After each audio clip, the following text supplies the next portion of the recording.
In the darkest part of the galaxy, where no light from stars reached, lived the Zorax. They were the most feared species in the universe, giant creatures covered in black armor, eyes that glowed red and claws sharper than any metal. They didn't speak with mouths, they spoke with minds, and their minds were powerful enough to crush a spaceship system with just a thought. Every species across the stars had one rule: never go near the Zorax young. It was a law, a warning, a fear passed down through generations. Zorax babies were protected more than anything. Even their own kind feared the wrath of a mother. But then, something happened. Jack was a simple human. He wasn't a soldier or a hero. He was an explorer, fixing old space beacons left floating in dead zones. He worked alone, with only his AI drone Beep for company. His ship was small, old, and sometimes smelled like burnt wires. But he loved peace, and he loved space. One day, while repairing a beacon on a cold planet called Zeta 9, Jack saw smoke in the distance. That was strange. Zeta 9 was empty. No colonies, no life. At least that's what the map said. Beep. Scan that smoke, Jack said. The drone beeped and scanned. Life signs detected, but weak, it said. Jack didn't think. He ran. Through frozen rocks and thick white fog, he found something he never expected. A Zorax warrior. She was lying on the ground, bleeding dark blue blood. Her armor was broken, her breathing was slow, and in her arms was a baby Zorax. Jack froze. His heart pounded. This couldn't be real. This was a death sentence. The warrior opened her glowing red eyes and looked at him. Jack raised his hands. "I'm not here to hurt you," he whispered. She didn't speak, but Jack felt something in his mind. A voice, not a sound, but a thought. Human. Protect. She coughed and pushed the baby toward him. Jack stepped back, afraid. What are you doing?" he said. "I can't take your baby, I'm human." The warrior's mind pressed again. "Protect. My kind. We'll kill him. Only you." And then she died. Jack stood there, snow falling around him, looking down at the Zorax baby in her arms. The baby was small but strong, with tiny claws and glowing eyes. It looked up at him. It didn't cry. It didn't growl. It just stared. Jack didn't know what to do. "Beep," he whispered. "Is this real?" The drone floated beside him. "Zorax baby confirmed. Extremely dangerous. Mission abort advised."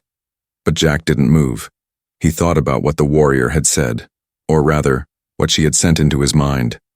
Protect. He didn't know why, but he bent down and slowly picked up the baby. It was warm, and surprisingly light. The moment he touched the baby, something strange happened. His mind filled with soft whispers, memories, feelings. The baby was scared, alone, but it felt something from Jack, something it had never felt before. Safety. Jack ran back to his ship with the baby in his arms. He placed it gently in a storage pod and covered it with a soft thermal blanket. The baby blinked and closed its eyes. "Beep," he said. "Send emergency message. I found a Zorax baby, and I'm bringing it with me." "Warning," Beep replied. "Contact with Zorax child is punishable by death in 37 sectors. I don't care." Just then, the ship's sensors beeped loudly. Jack looked at the screen. 3 Zorax ships approaching fast. Oh no, he knew what this meant. They found him, and they thought he stole the baby. "Beep, get us off this planet, now!" The engines roared to life. Jack's ship blasted into the sky, snow swirling behind. The Zorax ships followed like angry shadows. Inside the pod, the baby opened its eyes. Jack looked back at it. He was scared, but the baby wasn't. It reached one small claw toward the glass. Jack pressed his hand on the other side. He had no idea what was coming. He didn't know why the most dangerous species in the galaxy gave him their young. But one thing was clear. This baby was now his responsibility. And the galaxy would never be the same again. The engine screamed as Jack's ship soared into the black sky, clouds of ice swirling behind him. He didn't dare blink. His eyes were fixed on the radar. 3 Zorax warships, fast, silent, deadly. They didn't send warnings. Zorax never warned. "They're closing in," Beep said. "Target lock in 30 seconds. Jack didn't answer. He looked behind him, through the small glass pod where the Zorax baby lay. It was awake now, its glowing eyes watching him. Calm, trusting. How was that possible? This was the most feared species in the galaxy. And yet, this baby wasn't afraid of him. Jack wasn't sure what scared him more, the ships behind him, or the fact that this creature had accepted him. He gripped the controls. "If they want to kill me, fine," he said. But not the kid. The ship rocked suddenly. A warning light flashed. Impact. Right side. Shield weakened. "They're not trying to stop us," Jack whispered. "They're trying to destroy us." "They believe you kidnapped the youngling," Beep replied. "They will not listen." Another blast hit. The ship spun. Jack barely regained control. He pushed the thrusters harder, diving toward a dense asteroid field. "Are you mad?" Beep shouted. "Zorax won't follow through that," Jack said. "They fly like machines. I fly like a rat." He darted into the rocks. The Zorax followed, but less aggressively. 2 of them stayed back. 1 kept chasing. Inside the pod, the baby Zorax placed its tiny claw on the glass again, and this time, Jack heard something in his mind. Pain. Sad. Alone. It was the baby. It was speaking, not with words, but with feelings. Jack's heart clenched. "You can feel what I feel," he whispered. No answer. Just another strong emotion. Safe. With you. The ship shook again. A large asteroid scraped the belly of the craft. Warning lights flared. 1 engine was overheating. Jack knew this couldn't go on forever. "Beep," he said, breathing fast. "Any safe zone nearby?" "There is a mining cave on asteroid Echo 7, the drone replied. "We can hide for 2 hours before they scan us again." Jack nodded. "Do it." The ship dove again, slipping through narrow rocks and finally slid into a long, dark tunnel inside the asteroid. The entrance sealed behind them. Silence. Darkness. Only the sound of Jack's breathing and the faint hum of the baby's pod. Jack sat down on the floor, his hands shaking. "What am I doing?" he whispered. "Why me?" The baby stared back at him again. Then slowly it curled into a small ball and slept. Jack looked at it for a long moment. Then, Beep spoke. "Transmission intercepted," it said. "Zorax War Council has issued a death command." Jack stood quickly. "What?" "Message was sent to all ships in the sector. Kill the human and retrieve the child. Do not let him live." Jack's face turned pale. He was now being hunted by the deadliest species in existence, all for a baby he didn't understand. But deep down, something inside him refused to give the child up. "Let them come," he said softly. "If they want to take him, they'll have to go through me." The AI paused. "That was highly unwise, Jack." "I know." Jack looked out the dark window. The stars blinked outside like cold eyes. Somewhere out there, 1,000 Zorax. Warriors wanted his head, but he didn't care. He thought of the dying Zorax mother, the way she looked at him, the single word she sent to his mind, protect. That word now lived in his chest like fire. Jack sat beside the pod, slowly placed his hand near the baby's. "I don't know what you are," he whispered, "but I know what I am now. I'm your shield." And as the stars moved in silence, the hunter became the protector. Jack had been hiding inside the Echo 7 asteroid for nearly a full day. He hadn't slept. He hadn't eaten. He just sat there, beside the pod where the baby Zorax now slept peacefully, as if the galaxy outside wasn't burning with fury. His ship was silent. Even Beep, his usually talkative AI drone, had gone quiet. But Jack knew this silence wouldn't last. Zorax didn't stop. They were hunters. If he breathed wrong, they would find him. Suddenly, the red lights blinked. Beep's voice returned. Unknown. Signal detected, no weapons, single Zorax lifeform requesting approach. Jack's breath caught. One? Just one? Beep confirmed. Zorax class, Elder, rank, Speaker of Shadows. Jack blinked. What the hell does that mean? Before he could react, a deep, strange vibration filled the ship. The air grew heavy. His ears rang. The shadows in the corner of the ship moved. Then, the air twisted, and there, standing silently in front of Jack, was the Elder Zorax, not giant like the warriors. This one was tall but thin, dressed in armor made of what looked like night itself. Its eyes glowed, not red like the others, but silver. Jack reached for his tool gun.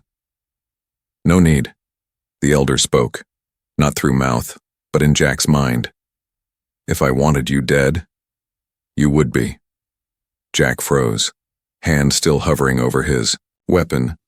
You're alone? I speak alone. I judge alone.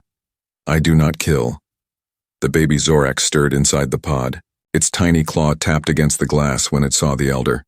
The Elder looked down at the child. Then slowly it turned to Jack. She chose you. Jack frowned. She didn't have a choice. She was dying. Wrong, the Elder said firmly. She had many choices. She could have burned herself and the child. She could have sent him into the ice. Or she could have called her own kind. But she gave him to you. Jack shook his head. I didn't ask for this. No, but something inside you matched his heart, and that is rare. The Elder slowly stepped closer to the pod. Do you know what this child is? Jack stood up. Just a baby. Your baby. The Elder's glowing eyes narrowed. He is not just a child. He is the son of the Warmind, a future war leader, a living key to our species' future. Jack's heart dropped. Then why give him to me? I'm nobody. The Elder looked at him, long and silent. You're not nobody. You're human. That word struck deep. The Zorax feared humans, not because of strength. Not because of technology, but because of something they could never understand. Kindness. Jack sat back, shaken. You hate us. Why trust us? The Elder's voice turned softer. We do not trust you, not yet. But that child, he does. And that matters more. Beep whispered in the background. Zorax warship holding position outside asteroid. Awaiting Elder's command. Jack felt trapped. He looked at the Elder. Are you here to take him? A pause. No. Jack was stunned. Why not? The Elder turned, shadows swirling behind him. Because I want to see what happens when the most feared warrior is raised by a human heart. With that, the Elder vanished into thin air, like smoke leaving the air. Silence returned. The baby reached for Jack's hand, and for the first time since this all began, Jack wasn't afraid anymore. He was still hunted, still outnumbered. But now, he mattered, not just to the baby, but to an entire species. The next morning, Jack opened his eyes slowly. His back ached from sleeping on the cold floor.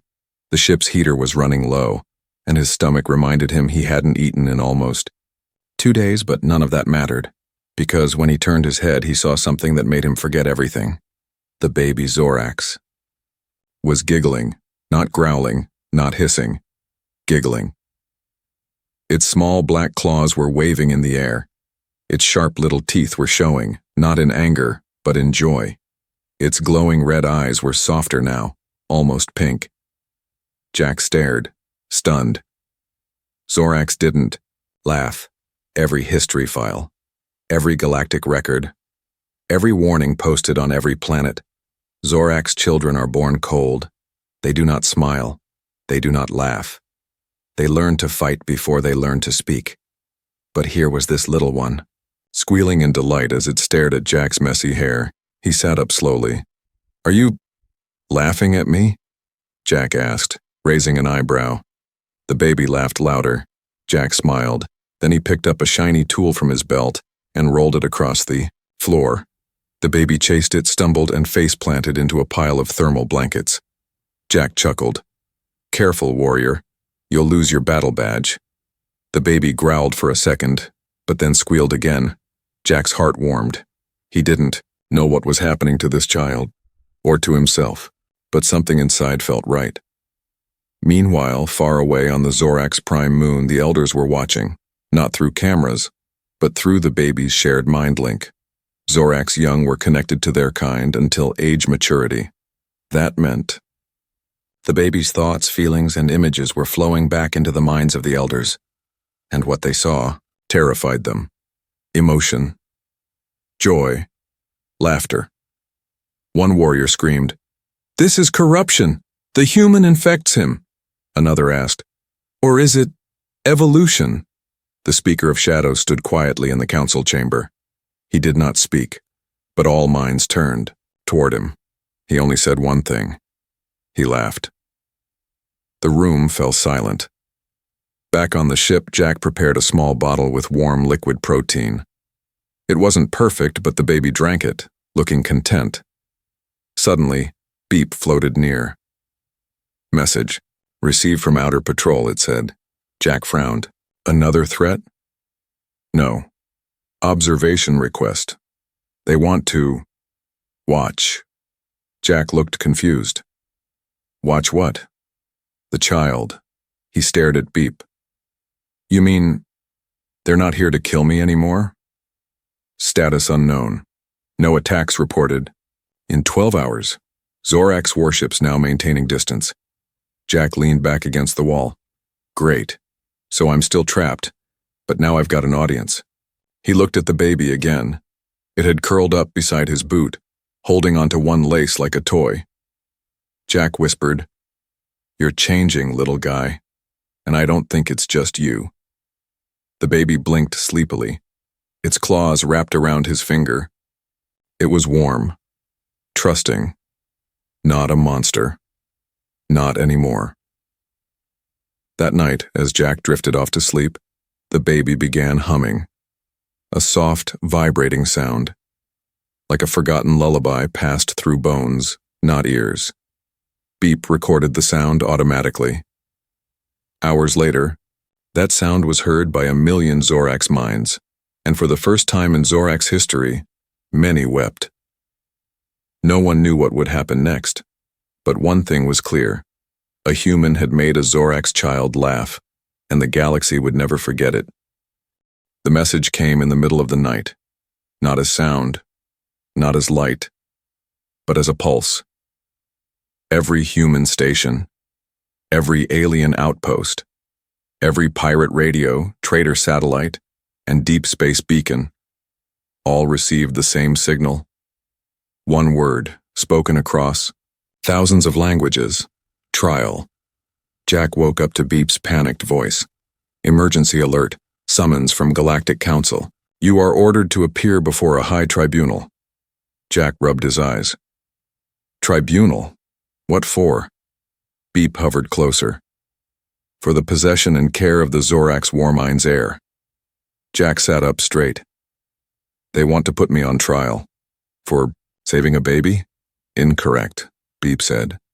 "They want to judge if you are fit to raise him." 3 days later, Jack stood in a massive white chamber floating above a gas giant. It was the council ring, a place where no warships were allowed. No weapons, no lies. Only truth was permitted here. And truth was dangerous. Species from across the galaxy sat in curved rows. Tall, bug-eyed diplomats, glowing brain-like aliens, reptilian matriarchs, even a few nervous humans. In the center stood Jack, and beside him, in a floating cradle wrapped in warm light, rested the baby Zorax. Calm, watching. The head counselor, a blue-skinned being with no mouth and 20 fingers, tapped the floor. The trial begins. A dozen holograms lit up around Jack, each showing moments from the past few days.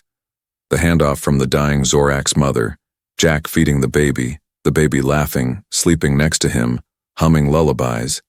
Each moment shocked the council more than the last. Zorak's babies did not do these things. A thin, sharp-voiced alien lawyer floated forward. It belonged to the Felkar species, legal experts who spoke only in questions. Human. You are not blood. Why did she trust you? Jack answered, calmly, because I didn't run away. Another floated forward, this one from a species that once fought the Zoraks. You have no training, no connection. Why didn't you give the baby back? Jack's jaw tightened. Because the baby didn't want to go back. Gasps echoed across the chamber.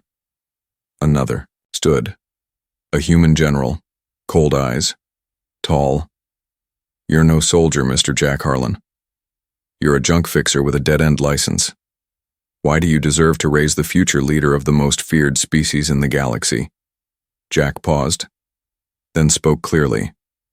Because I don't see a weapon, I see a child, whispers filled the hall, then silence. The speaker of shadows entered. Every creature, every ambassador, every warrior stood. The Zorak's elder walked to the middle of the chamber and spoke with his mind. This child, my people would have trained to kill. This human taught him to feel. He turned to the council. Perhaps when for once in our long war-filled history, it is time to try something else. Time to let one child be raised without fear. The chamber shook. The Galactic Council voted. Lights blinked green, then red, then green again. The result? 81 votes to 3,205. Jack Harlan shall remain guardian of the Zorak's heir. Later, as Jack left the chamber, still stunned, the human general stopped him. You just changed galactic law, you know. Jack gave a small smile. I just did what felt right. The general narrowed her eyes. That's what makes it dangerous. Back on his ship, the baby Zoraks curled into Jack's jacket and slept. No guards, no cages, just trust. And somewhere, in the galaxy, the war drums grew quiet for the first time in 1,000 years. The first delivery came without a name. No ship, no message, just a capsule. It landed quietly outside Jack's ship one morning, wrapped in protective shielding and heat coils. Beep scanned it, confused. No identification, no warning, no explosive signature. Life signs confirmed. Jack approached slowly. His Zorak's baby, now crawling and growling playfully, followed him like a small armored puppy. Jack opened the capsule. Inside was another baby Zorak's.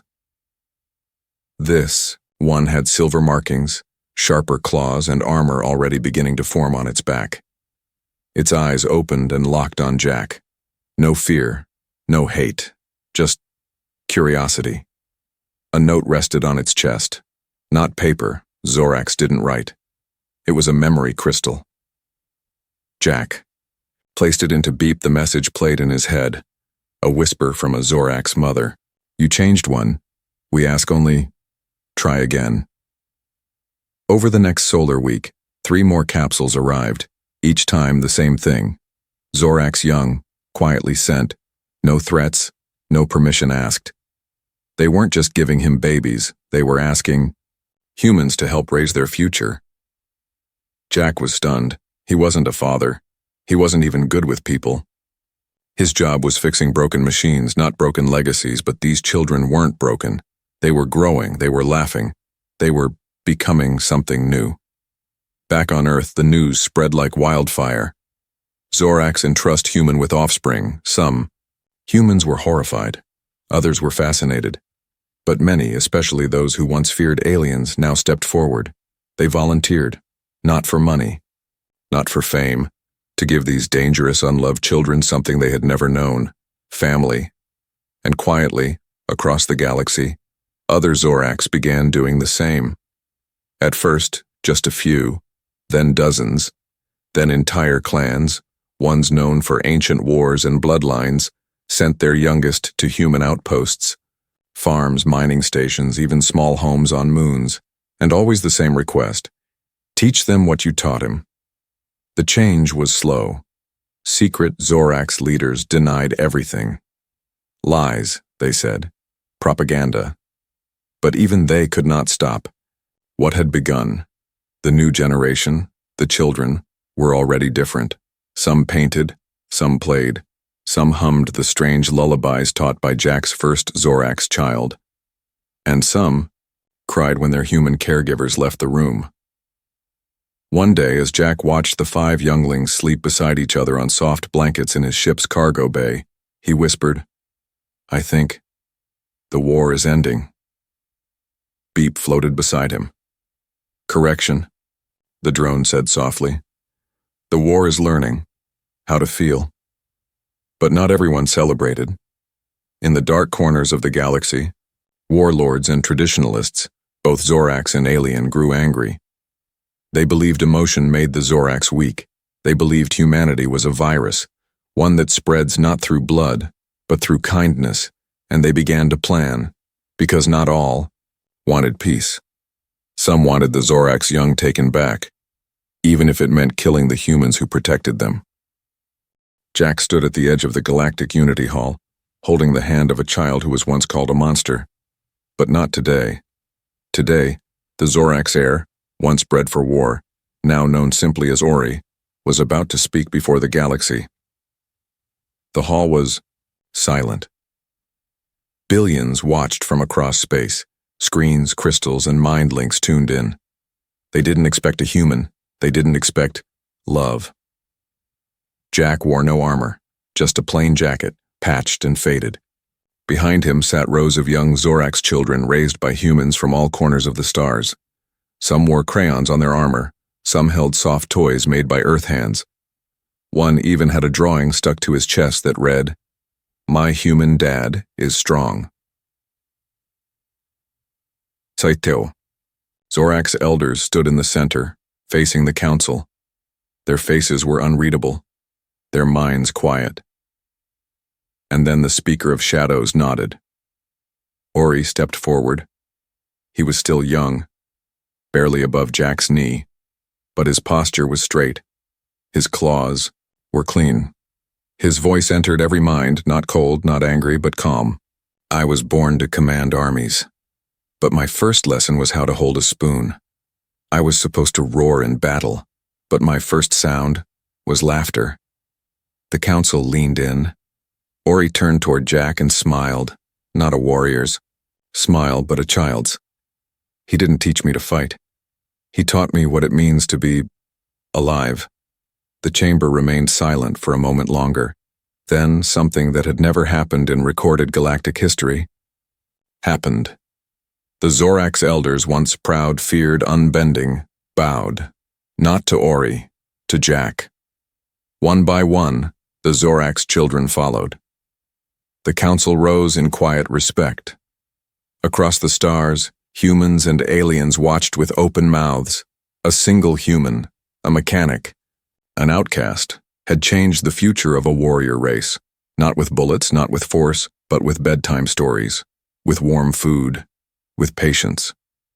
Later that night, Jack returned to his ship. Ori climbed into his arms and curled up.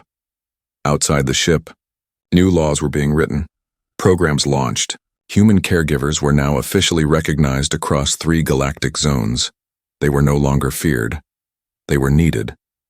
Jack looked out the window as stars moved slowly past. "I never asked for this," he whispered. Beep hovered near. "But you answered."